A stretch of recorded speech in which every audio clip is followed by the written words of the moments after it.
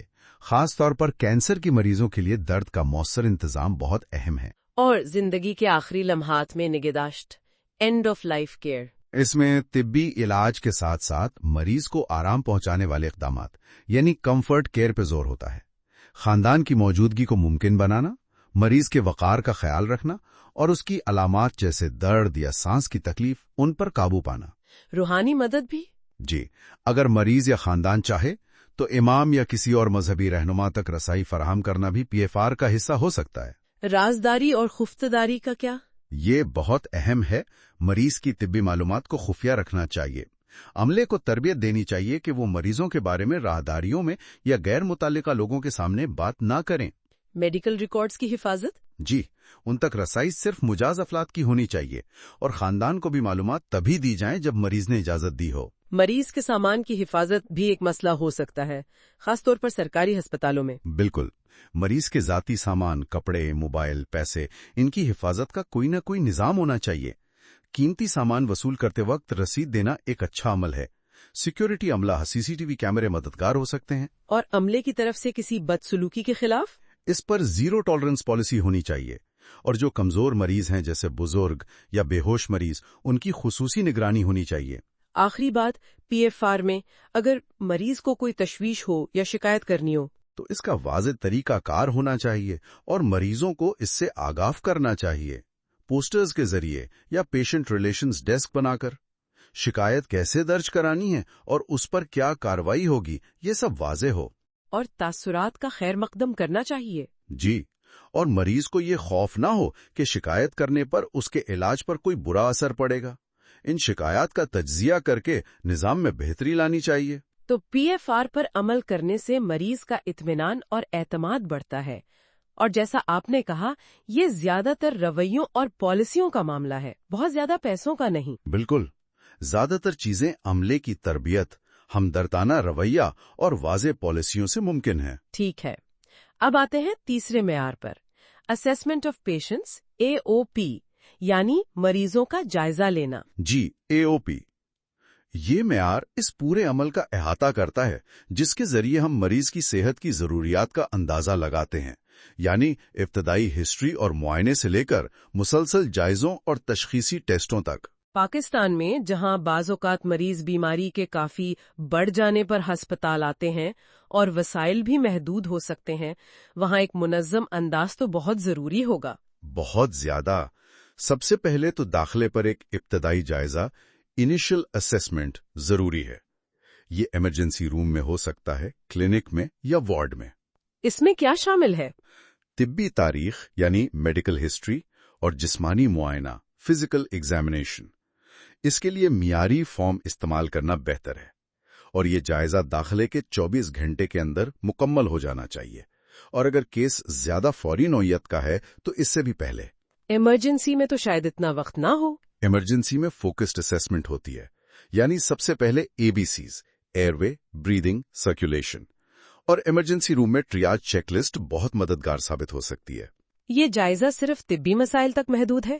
نہیں، یہی AOP کی خاص بات ہے. یہ ایک جامع کمپریہنسو اسیسمنٹ کی بات کرتا ہے. طبی مسائل کے ساتھ ساتھ مریض کی نفسیاتی حالت کیسی ہے، اسے گھر سے یا معاشرے سے کتنی سپورٹ حاصل ہے، کوئی معاشی رکاوٹیں تو نہیں ہیں. ان چیزوں کا علاج کے فیصلوں پر کیا اثر پڑتا ہے؟ بہت گہرا اثر پڑ سکتا ہے. مثال کے طور پر، اگر ڈاکٹر ایک مہنگا MRI تجویز کر رہا ہے لیکن مریض کی معاشی حالت اجازت نہیں دیتی تو اس کا متبادل سوچنا ہوگا. یا شاید ہسپتال کے زکوٰۃ فنڈ سے مدد ممکن ہو. نفسیاتی ضروریات کا جائزہ کیسے لیا جائے؟ کم از کم بنیادی اسکریننگ تو ہو سکتی ہے کہ مریض بہت زیادہ پریشان یا ڈپریشن کا شکار تو نہیں. اسی طرح ثقافتی یا روحانی ضروریات، جیسے اگر کوئی مریض رمضان میں روزہ رکھنا چاہتا ہے تو اس کا بھی خیال رکھنا ہوگا.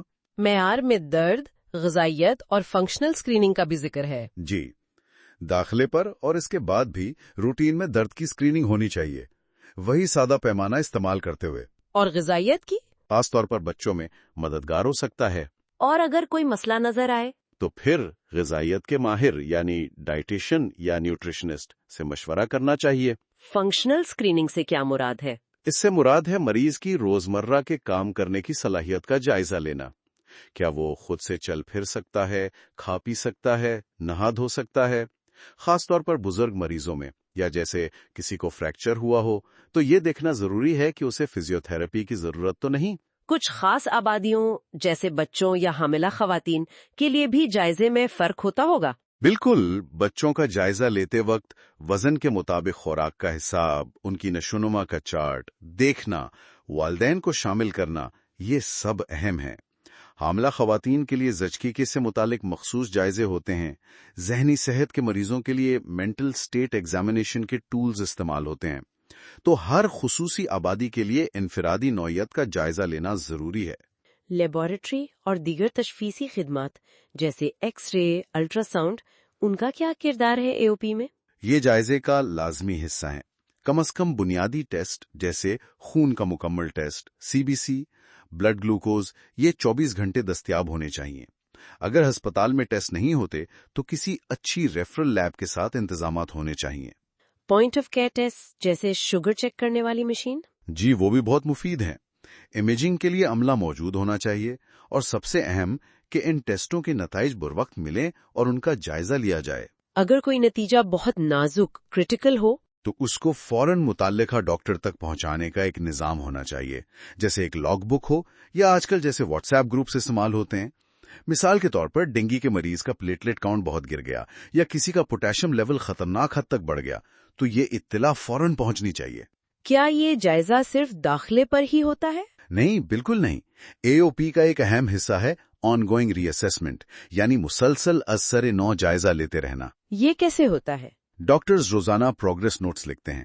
نرسیں ہر شفٹ میں مریض کے وائٹل سائنز، درد کی سطح، ہوش کی حالت، ان سب کا جائزہ لیتی ہیں۔ اور اگر مریض کی حالت بگڑنے لگے تو اس کے لیے فوری طور پر طبی عملے کو بلانے کا ایک پروٹوکال ہونا چاہیے، جسے ریپڈ رسپانس ٹیم RRT کہہ سکتے ہیں، یا پروسیس ڈاکٹر کو کال کرنے کا طریقہ واضح ہو۔ حالت بگڑنے کی جلد شناخت کیسے کی جائے؟ اس کے لیے early warning score EWS charts استعمال کیے جا سکتے ہیں۔ یہ وائٹل سائنس کی بنیاد پر ایک سکور دیتے ہیں، اور اگر سکور ایک خاص حد سے بڑھ جائے تو فوراً ایکشن لیا جاتا ہے۔ عملے کو ان ریڈ فلیگز یا خطرے کی علامات جیسے سیپسس یا فالج کی علامات کی تربیت دینا بھی ضروری ہے۔ کسی بھی پروسیجر یا سرجری سے پہلے بھی تو جائزہ ہوتا ہوگا؟ جی بالکل، پری پروسیجر اسیسمنٹ۔ اگر اینستھیزیا دینا ہے تو اینستھیٹسٹ کا جائزہ لازمی ہے۔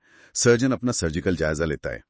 اس میں مریض کی ہسٹری، موجودہ حالت، لیب کے نتائج، وہ سب دوبارہ دیکھے جاتے ہیں۔ اینستھیزیا کے لیے فٹنس بھی؟ جی، اینستھیزیا کے لیے مریض کی فٹنس اور اس سے جڑے خطرات کا اندازہ لگانا اور اسے دستاویزی شکل دینا ضروری ہے۔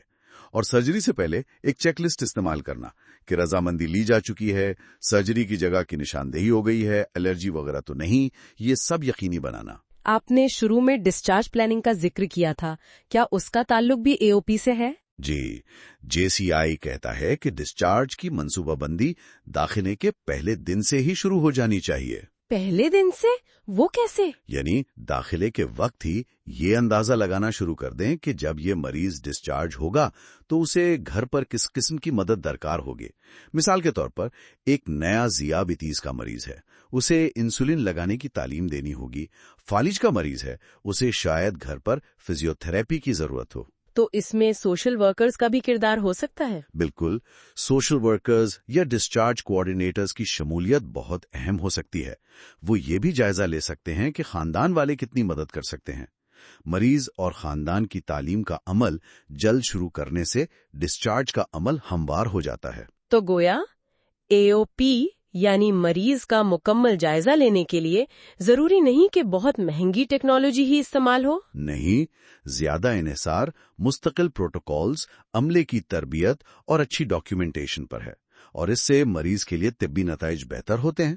چلیں اب چوتھے معیار کی طرف بڑھتے ہیں، کیئر آف پیشنٹس، COP یعنی مریضوں کی دیکھ بھال۔ جی، AOP میں ہم نے جائزہ لیا، اب COP اس بات کو یقینی بناتا ہے کہ اس جائزے کی بنیاد پر جو اصل دیکھ بھال فراہم کی جا رہی ہے، یعنی علاج کی منصوبہ بندی سے لے کر اس کی فراہمی اور نگرانی تک، وہ یکساں ہو، مؤثر ہوں اور محفوظ ہوں۔ اس میں کیا کیا چیزیں شامل ہیں؟ اس میں دیکھ بھال کی منصوبہ بندی یعنی care planning, clinical guidelines پر عمل درآمد، جو زیادہ خطرے والے کیسز ہیں ان کا انتظام، اور جو معاون خدمات ہیں جیسے غذائیت یا بحالی کی خدمات، وہ سب شامل ہیں۔ آپ نے یکساں دیکھ بھال یا یونیفارم کیئر کی بات کی، اس کا کیا مطلب ہے؟ اس کا مطلب ہے کہ ہسپتال میں تمام مریضوں کو ان کی بیماری کے مطابق ایک مستقل اور معیاری دیکھ بھال ملنی چاہیے، جو ہسپتال کی اپنی پالیسیوں اور قومی ضوابط کے مطابق ہو۔ یہ کیسے یقینی بنایا جائے؟ جو عام بیماریاں ہیں جیسے نمونیا ہے، ذیابیطس ہے، ان کے لیے ہسپتال کے اپنے شواہد پر مبنی سٹینڈرڈائز ٹریٹمنٹ پروٹوکولز ہونے چاہیے۔ یہ پروٹوکول کہاں سے آئیں گے؟ یہ بین الاقوامی یا مقامی سوسائٹیوں کی گائیڈ لائنز جیسے WHO کی گائیڈ لائنز ہیں، یا پاکستان میں جیسے ڈینگی یا ہارٹ اٹیک کے علاج کے لیے گائیڈ لائنز ہیں، ان سے اخذ کیے جا سکتے ہیں۔ اور پھر یہ بھی دیکھنا، یعنی آڈٹ کرنا کہ ان پر عمل ہو بھی رہا یا نہیں۔ ہر مریض کا علاج تو شاید ایک جیسا نہ ہو۔ نہیں، بالکل نہیں۔ اسی لیے انڈیویجولائزڈ کیئر پلانز یعنی انفرادی دیکھ بھال کے منصوبے کی بات کی جاتی ہے۔ ہر مریض کے لیے اس کے جائزے کی بنیاد پر ایک دستاویزی منصوبہ ہونا چاہیے کہ اس کی تشخیص کیا ہے، اس کے لیے کیا کیا مداخلتیں یعنی انٹرونشنز کی جائیں گی، اور علاج کے اہداف کیا ہیں۔ یہ منصوبہ کہاں لکھا جاتا ہے؟ یہ مریض کے پروگرس نوٹس کا حصہ ہو سکتا ہے، اور اس میں مختلف شعبوں کا انپٹ شامل ہونا چاہیے، جسے ملٹی ڈسپلنری اپروچ کہتے ہیں۔ جیسے فالج کا مریض ہے تو ڈاکٹر، نرس، فزیو تھراپسٹ سب مل کر اس کا پلان بنائیں۔ ڈاکٹر کے احکامات یا آرڈرز کا کیا کردار ہے؟ ان کو لکھنے اور ان پر عمل کرنے کا ایک معیاری طریقہ ہونا چاہیے۔ ایک یونیفارم آرڈر شیٹ ہو جس پر تاریخ، وقت اور لکھنے والے کے دستخط ہوں۔ زبانی احکامات یعنی وربل آرڈرز کو کم سے کم رکھنا چاہیے۔ اور اگر دینے پڑ جائے؟ تو پھر ریڈ بیک کا طریقہ استعمال کرنا چاہیے، یعنی جس نے آرڈر سنا وہ اسے دوہرا کر تصدیق کرے، اور پھر 24 گھنٹے کے اندر اندر ڈاکٹر اس پر دستخط کر دے، اور جو بھی علاج یا پروسیجر کیا جائے اس کے نتائج کو بھی ریکارڈ کرنا ضروری ہے۔ مختلف شعبوں کے درمیان رابطے کا کیا؟ انضمام اور رابطہ کاری یعنی انٹیگریشن اینڈ کوآرڈینیشن بہت اہم ہے، تاکہ دیکھ بھال بکھری ہوئی، فریگمنٹڈ نہ ہو۔ اس کے لیے ایک سنگل کیس فائل یا الیکٹرانک ہیلتھ ریکارڈ EHR تک سب کی رسائی مددگار ہو سکتی ہے۔ کلینکل راؤنڈز کا کیا فائدہ ہے؟ اگر یہ راؤنڈز ملٹی ڈسپلنری ہوں، یعنی مختلف شعبوں کے لوگ مل کر مریض کو دیکھیں، تو اس سے رابطہ کاری بہت بہتر ہوتی ہے۔ پیچیدہ کیسز کے لیے کیس مینیجر یا کوئی سینئر نرس بھی یہ کردار ادا کر سکتی ہے، جن میں خودکشی کا رجحان ہے۔ اور خدمات؟ اور ایسی خدمات جو زیادہ خطرے والی ہیں، جیسے بڑی سرجری یا کیمو تھراپی، ان کے لیے اضافی احتیاطی تدابیر اور مخصوص پروٹوکولز ہونے چاہیے۔ جیسے سیف سرجری چیک لسٹ؟ بالکل۔ WHO کی safe surgery saves lives guidelines اور ان کی چیک لسٹ کا استعمال بہت اہم ہے۔ اسی طرح کچھ خاص حالاتوں جیسے پری ایکلامشیا، حمل میں بلڈ پریشر کا بڑھ جانا کے لیے مخصوص پروٹوکولز ہونے چاہیے۔ ان گائیڈ لائنز تک رسائی ہونی چاہیے؟ جی، عملے کی in clinical practice guide lines تک آسان رسائی ہونی چاہیے، اور جہاں قومی پروگرامز موجود ہیں جیسے NIH کی ڈینگی گائیڈ لائنز ہیں، ان کے ساتھ ہم آہنگی بھی ضروری ہے۔ مریض کی حالت بگڑنے پر رد عمل کا ذکر AOP میں بھی ہوا تھا۔ COP میں اس کا کیا کردار ہے؟ COP میں اس بات کو یقینی بنانا ہے کہ وہ نظام موجود ہو اور کام کر رہا ہو، یعنی عملے کو تربیت دی جائے کہ وہ بگڑتی حالت کو پہچانے۔ ٹریک اینڈ ٹریگر سسٹم جیسے EWS چارٹ استعمال ہوں۔ ایمرجنسی کی صورت میں رد عمل دینے کی مشقیں یعنی ڈرلز کی جائیں۔ اور عملے کو اختیار ہو کہ وہ مدد کے لیے کال کر سکیں؟ جی بالکل، انہیں یہ اختیار اور اعتماد ہونا چاہیے کہ اگر وہ سمجھیں کہ مریض کی حالت ٹھیک نہیں تو وہ EWS چارٹ یا کسی اور پروٹوکول کے تحت فوراً مدد بلا سکیں۔ بحالی کی خدمات یعنی ریسسٹیشن سروسز کا کیا؟ ان کے لیے ضروری سامان جیسے کریش کارٹ وہ ہر وقت تیار اور چیک شدہ حالت میں ہونا چاہیے، اور تربیت یافتہ عملہ 24 گھنٹے دستیاب ہونا چاہیے۔ عملے کی ٹریننگ؟ کم از کم بنیادی لائف سپورٹ BLS کی تربیت تو سب کلینکل سٹاف کی ہونی چاہیے۔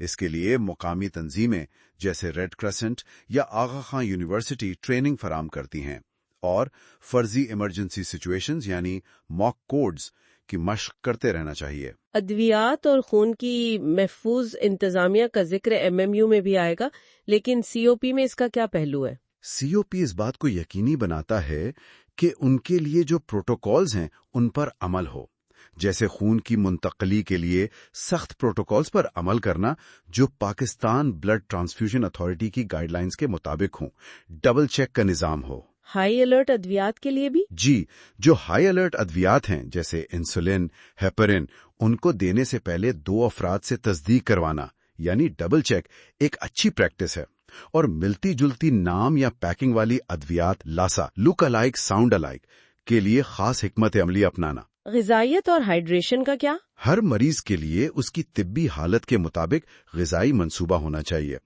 کم از کم بنیادی غذائی کیٹیگریز جیسے ذیابیطس کے مریضوں کے لیے یا کم نمک والی خوراک وہ تو ہسپتال میں دستیاب ہونی چاہیے۔ کھانے کے اوقات مقرر ہوں اور جنہیں زیادہ غذائی مدد کی ضرورت ہو؟ جو غذائیت کے خطرے یعنی نیوٹریشنل رسک میں ہیں ان کے لیے اضافی مدد جیسے پروٹین سپلیمنٹس یا ٹیوب فیڈنگ کا انتظام ہونا چاہیے، اور ان کی خوراک کی نگرانی بھی ہونی چاہیے۔ درد کے انتظام اور زندگی کے اختتام پر نگہداشت کا ذکر پی ایف آر میں بھی تھا، سی او پی میں کیسے آتا ہے یہ؟ سی او پی میں یہ یقینی بنانا ہے کہ یہ چیزیں مریض کے دیکھ بھال کے منصوبے یعنی کیئر پلان کا حصہ ہوں۔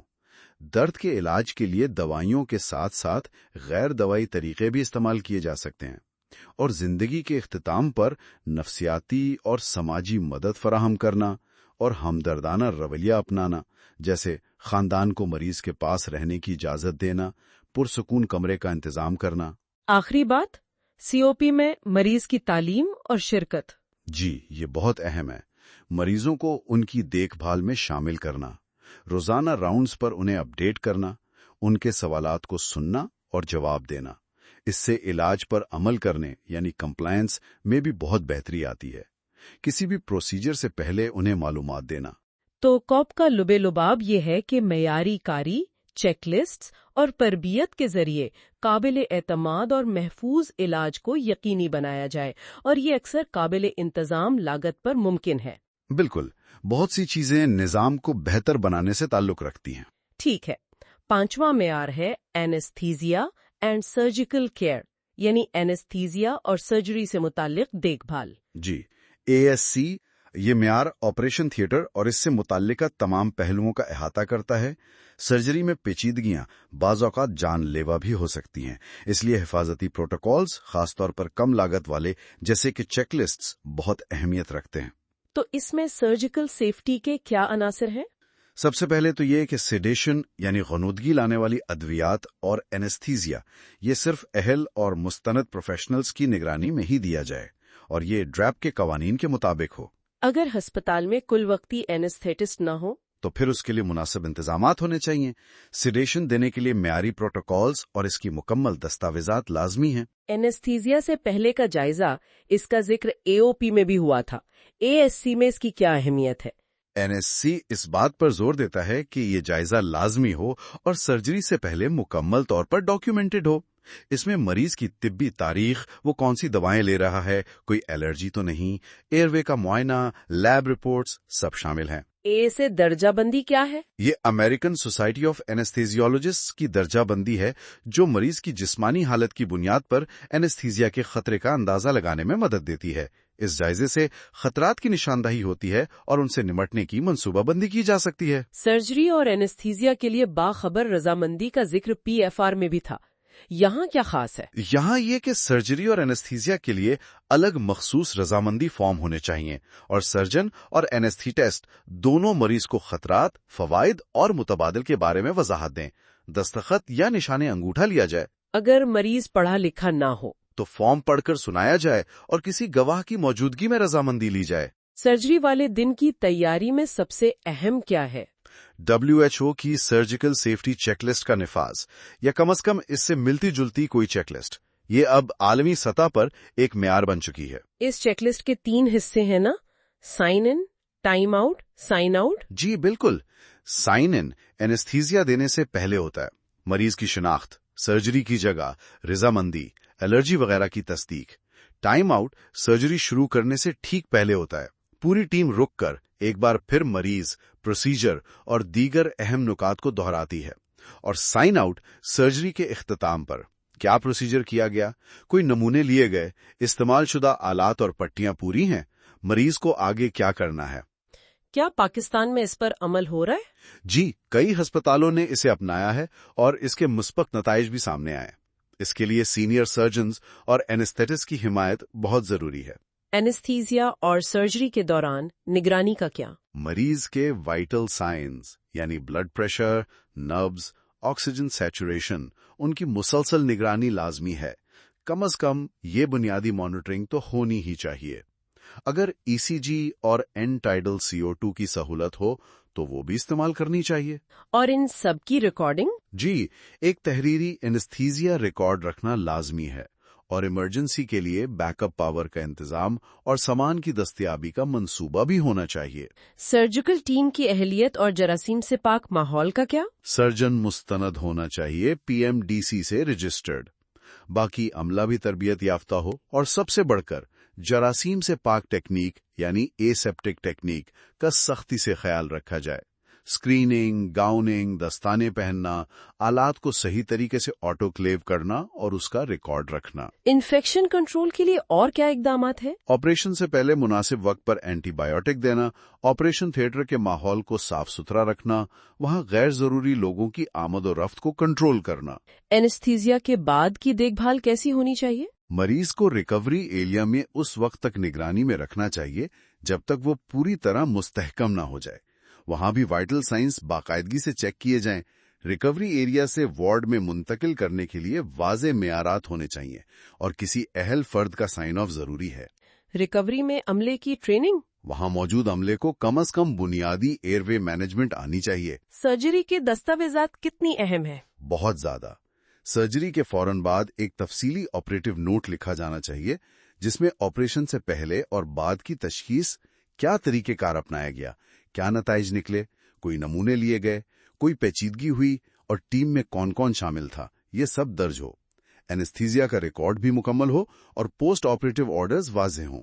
آپریشن کے بعد کی دیکھ بھال کی منصوبہ بندی میں کیا شامل ہے؟ درد کم کرنے کی ادویات، ضرورت کے مطابق فزیو تھراپی، زخم کی دیکھ بھال کے بارے میں ہدایات، مریض اور خاندان کو یہ بتانا کہ کن علامات کی صورت میں فوراً رابطہ کرنا ہے، یعنی پیچیدگیوں کی علامات، اور دیکھ بھال میں خاندان کو شامل کرنا۔ سامان کی جانچ پڑتال، اینستھیزیا مشین، مانیٹر اور دیگر سامان کی باقاعدہ جانچ اور دیکھ بھال کا نظام ہونا چاہیے، اور ہر سرجیکل لسٹ سے پہلے ایک فوری چیک بھی ضروری ہے، جیسے آکسیجن سپلائی، ڈیفیبریلیٹر وغیرہ۔ یہ چیک کون کرے؟ عملے کو ان بنیادی چیکس کی تربیت دینی چاہیے۔ ایک فعال سامان چیک لسٹ استعمال کی جا سکتی ہے۔ ایمرجنسی کی تیاری بھی ASC کا حصہ ہے؟ جی بالکل۔ مشکل ایئر وے کی صورت میں استعمال ہونے والے اوزار، ایمرجنسی ادویات اور خون کی دستیابی کا پروٹوکول ہونا چاہیے، اور مختلف ہنگامی صورتحال جیسے میلیگننٹ ہائپرتھرمیا یا آپریشن تھیٹر میں آگ لگنے جیسے واقعات، ان کے لیے مشقیں یعنی ڈرلز کرتے رہنا چاہیے۔ تو ASC معیارات پر عمل کرنے سے سرجیکل نتائج اور مریضوں کی حفاظت یقینی طور پر بہتر ہوتی ہے؟ جی، اور ان میں سے بہت سے اقدامات جیسے رضامندی، چیک لسٹ کا استعمال، مانیٹرنگ اور عملے کی تربیت یہ تدریجی نافذ کیے جا سکتے ہیں۔ چھٹا معیار ہے میڈیکیشن مینجمنٹ اینڈ یوز، یعنی ادویات کا انتظام اور استعمال۔ یہ پاکستان میں واقعی ایک بڑا چیلنج ہے نا، ادویات کی غلطیاں، اینٹی بایوٹکس کا بے جا استعمال۔ بلا شبہ MMU ہسپتال میں ادویات کے پورے لائف سائیکل کا احاطہ کرتا ہے، یعنی دوا کے انتخاب سے لے کر اس کے ذخیرہ کرنے، آرڈر کرنے، ڈسپینس کرنے، مریض کو دینے اور اس کے اثرات کی نگرانی تک۔ اور یہاں کم لاگت لیکن زیادہ اثر والی مداخلتیں بہت اہم ہو سکتی ہیں۔ بالکل، جیسے خوراک کو ڈبل چیک کرنا، یہ جانیں بھی بچا سکتا ہے اور وسائل بھی۔ MMU کے تحت سب سے پہلے تو فارمیسی خدمات کی تنظیم آتی ہے۔ اس کا کیا مطلب ہے؟ مطلب یہ کہ فارمیسی ایک اہل فارماسسٹ کی نگرانی میں کام کریں، تمام کام DRAP کے قوانین کے مطابق ہوں۔ ہسپتال کی اپنی ایک فارمولری یعنی منظور شدہ ادویات کی فہرست ہونی چاہیے اور اسے باقاعدگی سے اپ ڈیٹ کیا جانا چاہیے۔ اگر کوئی دوا فارمولری میں نہ ہو تو اس تک رسائی حاصل کرنے کی ایک واضح پالیسی ہونی چاہیے۔ اینٹی بایوٹک کے غلط استعمال کو روکنے کے لیے کیا کیا جا سکتا ہے؟ اس کے لیے اینٹی بایوٹک اسٹیورڈشپ پروگرام کا قیام بہت ضروری ہے۔